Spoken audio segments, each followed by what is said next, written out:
aminao aro miaina sy miary mandry azo antoka tokoa ny vaovany matv miaraka amin'ny assurance aro.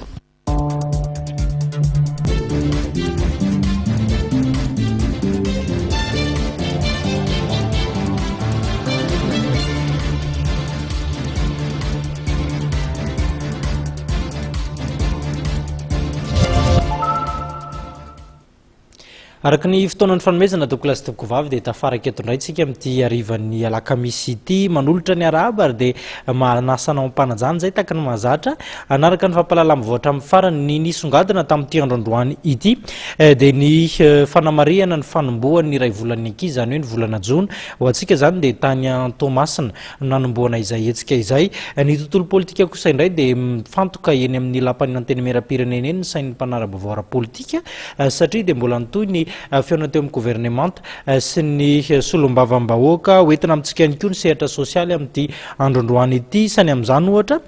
ny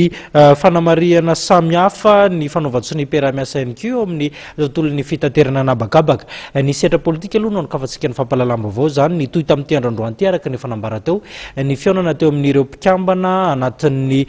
governemanta sy ny solombavambahoakan'i Madagasikara nifantoka betsaka tamin'ny fametraham-panotaniana ireo solombavambahoaka miantefany amin'ny mpikambana anatin'ny governemanta ity androany ity tototra fanontaniana noho izany ireo mpikambana anatin'ny governemanta. Nitondra ny etaeta sy ny maharary ny mponina ao anatin'ny distrika misy azy avy no nibantoerana tamin'ny fandraisam-pitenena andreo solombavambahoaka tao anatin'ny fihaonana amin'ny governemanta mafaly ny tsy fandriampahalemana ny tsy fampiana fotodrafitrasa ary ny olana ara-tsosialy samihafa no matetika nambaran'ireo député lampaneno lakolosy no ny olana ara-tsakafo sy délestage ny député ny farafangana ny Vrufin. Foanana ny ONN sécurité alimentaire anapatsy asimasinanana zay asimasinana zay lasa akaterena amin'izao fotoana izao namelanay ny tany nandriko efa-bolana 5 volana tamin'ny fotoam-pambolena nandalo aminay koa ny cyclone dia zahay izao ary nisotranao aloha mitondra vary nanampanay tamin'ny fotoana iny momba ny jirama ny angovo tsy fantatray angamba ny ana aminay any rano vaovao ny ataonay soety satria matetika ambony folo tapaka anjiro mandeha amin'ny vovo dia amin'ny enina tapaka mandeha amin'ny folo tsy fantaka hoe vaovao iny na mitanay na iaho miteny zany angamba tsy fantatry olona aminay hoe miady ho an'ny vahoaka sy masonana na ao amin'ny district ny farafangana ny télévision moa dia sy mandeha ao tamin'ny farafangana fa ny mpanambola no mba hita amin'ny canal 7 ny TV plus fa TVM angamba sy jeren'ny olona tsony satria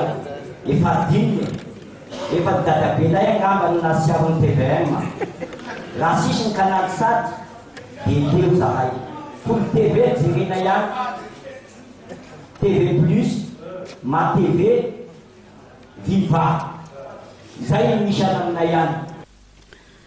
Voaresaka tamin'ny fihaonana teo amin'ny député sy ny gouvernemanta ihany koa mikasika ny olona ny mpampianatra mpikaroka. Fiangaviana na fitakiana ataon'izareo amin'ny CSS zany hoe nisy zany fifanarahana teo anivon'ny gouvernemanta dia ny mikasika ny indemnité de logement sy indemnité de résidence izy io zany dia efa hoe tapaka fo hoe ata-pidirina mitety-bola ny tamin'ny taona 17 ity nefa lizy tsy tafiditra tao dia mitaka zany zareo ny hoe ny